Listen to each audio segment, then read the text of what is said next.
dicao Jelenku.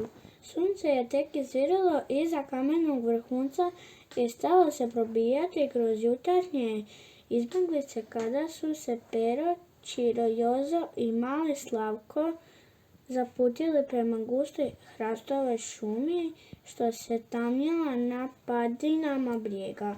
Evo već je sunce izišlo.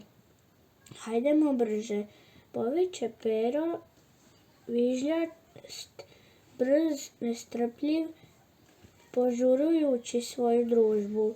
Skrenuli su se prašnjavog seoskog puta i nastavili koračati uskom utrtom stazicom što se probijala kroz šipražje gloga i kupine, te se ubrzo našli među visokim